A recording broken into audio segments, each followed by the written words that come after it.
তিনজনটা দাও, এই যে তিনজন।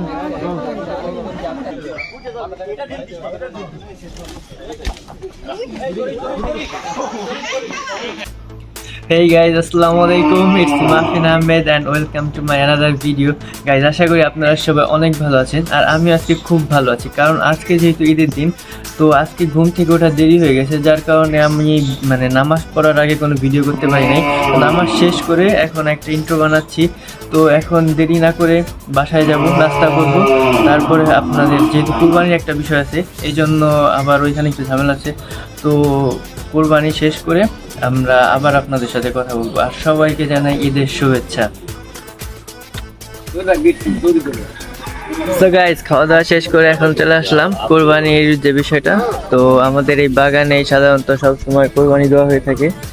তো এখন দেখতে পাচ্ছেন পিছনে এই যে গরু পালানোর যে প্রসেসিং সেটা চলতেছে, আপনাদের এখন দেখাবো যে কিভাবে গরু পালায়।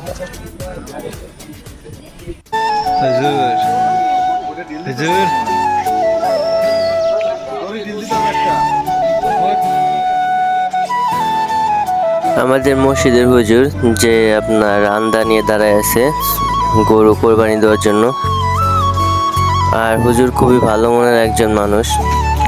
আর আপনারা এখন দেখতে পাচ্ছেন যে গরুটা কিভাবে ফেলতেছে। এইখানে কেউ প্রফেশনাল না, সবাই নিজেরাই। আমাদের বাসার মোট 3টা গরু ছিল, তার মধ্যে এই গরুটা কোরবানি দিতে বেশি ঝামেলা করছে। এটা একটু পাগলা বেশি ছিল, যার কারণে অনেক কষ্ট হয়েছে এই গরুটা কোরবানি দিতে। আপনারা ইন্টারভিউতে হয়তো দেখছেন যে এই গরুটা কিভাবে সার দিয়ে উঠে পড়ে দড়ি ছিঁড়ে, এই লাইলনের দড়ি ছিঁড়ে উঠা পড়ছে, এত পরিমাণ শক্ত একটা দড়ি থাকা সত্ত্বেও ও ছিঁড়ে ফেলছে। তাহলে বুঝেন যে কি পরিমাণ পাগলামি করছে কোরবানি দেওয়ার সময় গরুটা। আপনারা দেখতেই পারবেন এখন ও ছিঁড়া উঠে যাবে। লাইলনের দড়ি 3 জন ধরে রাখছে, তারপরে ছিঁড়া উঠে যায়। আপনারা তো দেখলেন কিভাবে ছিঁড়ে ফেললো, দেখছেন? তো এত পাগলামি করতেছিল এই গরুটা, এটার এত পরিমাণ শক্তি খাটাইতেছে এই গরুটা, প্রচুর পরিমাণে শক্তি খাটাইতেছে। এই লাইলনের দড়ি, এই দড়িটা ছিঁড়ে ফেলছে।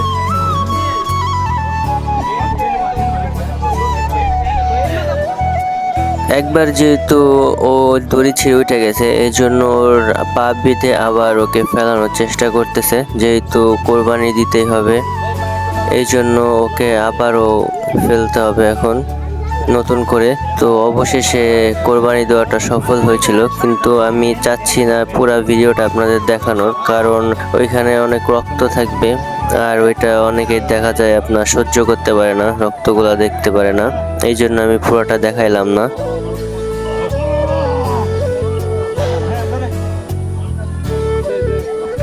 এইটা হলেন আমার শ্রদ্ধেয় দাদা। তো দাদা এক সময় নিজে হাতে এগুলা করছে, কিন্তু এখন বয়স হওয়ার কারণে সে এগুলা করতে পারে না, তাই সে এখন বসে বসে সবাইকে ডিরেকশন দেয় যে এইভাবে না এইভাবে করো। তো সবাই এইভাবেই কাজগুলা করে যাচ্ছে এখনো।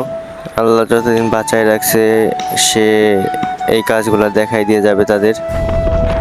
তো বাসায় কাজের ফাঁকে নিজেকে একটু সময় দেওয়ার জন্য একটু ঘুরতে বের হইলাম ছোট ভাইকে নিয়ে। তো গাইস, কাজের ফাঁকে একটু ঘোরার জন্য বের হলাম, যেহেতু কোরবানি ঈদ, আর কোরবানি ঈদে সবারই অনেক কাজের ব্যস্ততা থাকে, যার কারণে অনেক বন্ধু বান্ধবের সাথেও দেখা হয় নাই, এই জন্য আমি আর আমার ছোট ভাই একটু কাজের ফাঁকে ঘোরার জন্য বের হলাম।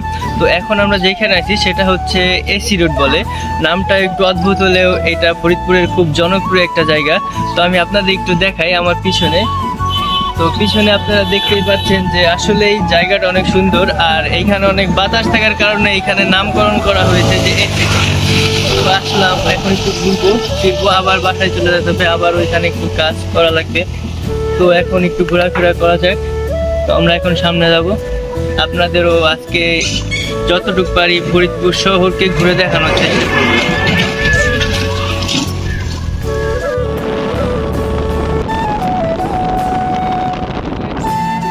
আমরা এখন আছি সরকারি রাজেন্দ্র কলেজে অনার্স শাখায়। তো এইখানে এখন ফাঁকা, তার কারণ হচ্ছে আপনার যেহেতু কোরবানি, এই জন্য ফাঁকা।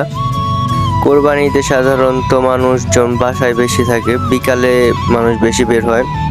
আমি যেহেতু সকালে বের হয়েছি এই জন্য লোকজন একদমই নেই।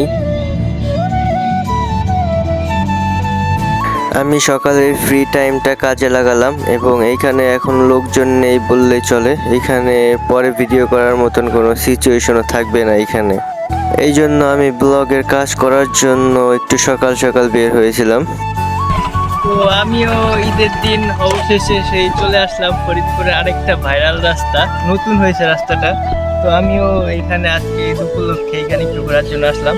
এতদিনে দেখছি ফরিদপুরের অনেক মানুষ এইখানে এসে ছবি তুলছে। আমার মনে হয় না এমন কোনো মানুষ ছিল না যে এইখানে এসে ভিডিও বানায় নাই বা ছবি তুলে নেয়। তো আমি আজকে ফার্স্ট আসলাম এখানে, তো এসে দেখলাম যে মোটামুটি জায়গাটা সুন্দর, ভালোই লাগতেছে। এইখানের একটু ভিউ আপনাদের দেখাই। এই দুই সাইডে, রাস্তার দুই সাইডে কৃষ্ণচূড়া ফুল গাছ লাগিয়ে এই রাস্তাটার মানে সৌন্দর্য বাড়িয়ে তোলা হয়েছে। আসলে ছবি তোলার মতন একটা জায়গা, যার কারণে এইখানে অনেক মানুষে আসে ঘোরার জন্য। দেখতে পাচ্ছেন যে কৃষ্ণচূড়া গাছের জন্য রাস্তাটা বেশি ফুটে উঠেছে।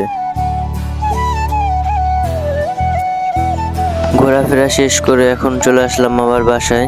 কাজ প্রায় শেষের দিকে, একটু পরে আবার গোশ বন্টন করতে হবে গরিব দুঃখীদের মাঝে, তাই সবাই কাজটা দ্রুত করার চেষ্টা করতেছে। গরু বানানোর কাজ একদম শেষ, এখন শুধু বন্টন করার বিষয়টা বাকি আছে। তো এখনই আমাদের বন্টন করা হবে গরিব দুঃখীদের মাঝে।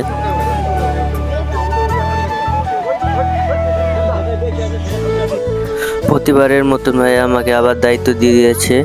এইখানে আপনার অনেকে দুইটা করে নেয়, যার কারণে আমাকে দেখাশোনা করার জন্য এইখানে দাঁড়া করাইছে। আর হচ্ছে আপনার সিরিয়াল মেনটেন করার জন্য ভাইয়া ওইখান থেকে সিরিয়াল ধরে কিছু মানুষ পাঠায়, আমি এইখান থেকে সিরিয়াল মেনটেন করে দিই।